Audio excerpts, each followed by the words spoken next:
ഒണിയിലെ നൂറ അതേപോലെ സരിക നെവിനൊക്കെ ഇരുന്ന് സംസാരിക്കുകയാണ്. നൂറ പറയാണ് ടെൻഷൻ കാരണം ക്ഷീണം തോന്നുന്നു എന്നൊക്കെ പറയണം. എന്തെങ്കിലും ഒന്ന് ആയാൽ മതിയായിരുന്നു, ആർക്കാ കിട്ടുന്നതെന്ന് അറിഞ്ഞു കഴിഞ്ഞാൽ പിന്നെ ഒരു കുഴപ്പമില്ല. ഇതിപ്പോൾ ഭയങ്കര സ്ട്രെസ്സാണ്, ടോപ്പ് 5 വരുമോ എന്നുള്ള പേടിയാണ്.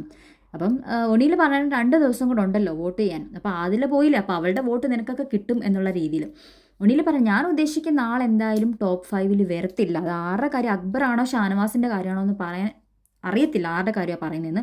എനിക്ക് തോന്നുന്നു ഇവരിൽ രണ്ടിൽ ആരോ പോകും എന്നുള്ള രീതിയിൽ. ഒണിയിൽ പറയുന്നത് നെവീനും നൂറയും ടോപ്പ് 5 വരും, കാരണം ആദിലയുടെ വോട്ട് നൂറയ്ക്ക് കിട്ടും, പിന്നെ നെവീൻ ഓൾറെഡി വരും എന്നുള്ള രീതിയിലാണ് പറയുന്നത്. പിന്നെ ഇപ്പോഴത്തെ കറണ്ട് സിറ്റുവേഷനിൽ അതിലയുടെ വോട്ട് കിട്ടുമെന്ന് പറയുമ്പോൾ നൂറയ്ക്കൊരു സമാധാനമൊക്കെ ആവുന്നുണ്ട്. അപ്പോൾ കപ്പ് അനുമോൾക്കാണെന്ന് നൂറ പറയാണ്. PR ഉണ്ടല്ലോ, പിന്നെ എന്തു ആകാമല്ലോ എന്നൊക്കെ പറയുന്നുണ്ട്. അപ്പോൾ നമ്മുടെ ഒണിയിൽ പറയണം, അങ്ങനെ കപ്പെടുത്ത് ഇവർ കൊടുക്കത്തില്ല, കാരണം PRൻ്റെ ഒരു പേര് വെച്ച് ഉള്ള ഒരു നെഗ് വരുന്നത് കൊണ്ട് അനുമോൾക്ക് കൊടുക്കാൻ സാധ്യതയില്ല, അനീഷിനായിരിക്കും ആ കൊടുക്കാൻ സാധ്യത ഉള്ളതെന്ന് പറയുമ്പം നൂറ പറഞ്ഞേ അതൊന്നും അല്ല, അവൾക്ക് തന്നെ കപ്പ് കിട്ടും എന്ന് പറയുന്നുണ്ട്. പിന്നെ ഈ PR-ൻ്റെ ഒരു പ്രശ്നം വെച്ചിട്ട് ഇങ്ങനെ അവർ പെട്ടെന്ന് അങ്ങനെ ആർക്കും കപ്പ് കൊടുക്കത്തില്ല.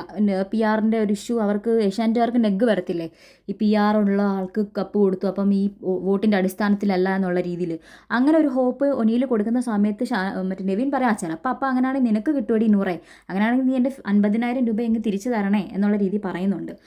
അപ്പോഴും ഒരാൾ പോകുമെന്ന് ഒണിയിൽ പറയുന്നുണ്ട്, അത് നൂറയല്ലെന്നാണ് പറയുന്നത്, കാരണം ആദിലയുടെ വോട്ട് നൂറയ്ക്ക് കിട്ടുമല്ലോ. അപ്പോൾ നൂറയല്ല, വേറെ ഒരാൾ പോകും, അത് അക്ബറാണോ ഷാനവാസാണോ എന്നുള്ള കാര്യത്തിൽ മാത്രമേ ഡൗട്ടുള്ളൂ.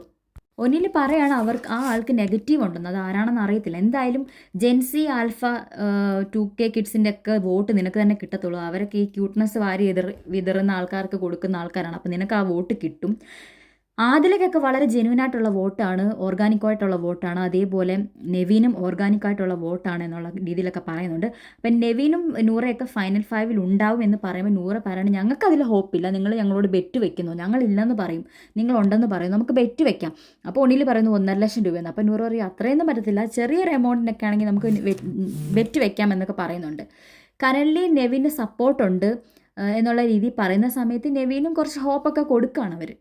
അതേപോലെ നൂറയുടെ ലുക്ക് വെച്ച് നൂറയ്ക്ക് വോട്ട് കിട്ടുമെന്നും ഒന്നിയിൽ ഓപ്പൺ ആയിട്ട് തന്നെ പറയുന്നുണ്ട്. പിന്നെ അന്ന് ആ സമയത്ത് നമ്മുടെ അഭിലാഷ് കയറി വരികയാണ്. അഭിലാഷ് പറയാണ്, ഞാൻ അവിടെ ഇരുന്ന അനുമോൾ എന്നെ കൊണ്ട് ബിഗ് ബോസിനെ കൊണ്ട് വിളിപ്പിക്കും. അനുമോൾ ആരെ അടുത്ത് കിട്ടിയാലും ഇങ്ങനെ മൈക്ക് മാറ്റി വെച്ച് ഇങ്ങനെ ആ സംസാരിച്ചുകൊണ്ടിരിക്കത്തില്ല, അതായിരിക്കും ചിലപ്പോൾ അഭിലാഷ് അവിടെ നിന്ന് എന്തായാലും എഴുന്നേറ്റ് പോകുന്നു. അപ്പോഴത്തേക്കും അവരിങ്ങനെ കളിയാക്കി ചിരിച്ചു, സരികയും നൂറയും കൂടെ. അപ്പോൾ അഭിലാഷ് വരുന്നുണ്ട്, പാവം കൊച്ചെന്ന്. എന്തായാലും അഭിലാഷിന് സ്നേഹമൊക്കെ ഉണ്ട് കേട്ടോ അനുമോളുടെ അടുത്ത്. അപ്പോൾ അങ്ങനത്തെ കാര്യങ്ങളൊക്കെ ഇങ്ങനെ ആര് ജയിക്കും, ആര് ഔട്ടാവും, ടോപ്പ് 5 ഞാൻ വരുമോ എന്നുള്ള ടെൻഷനാണ് ഇപ്പം നൂറയ്ക്ക് കറൻ്റ്.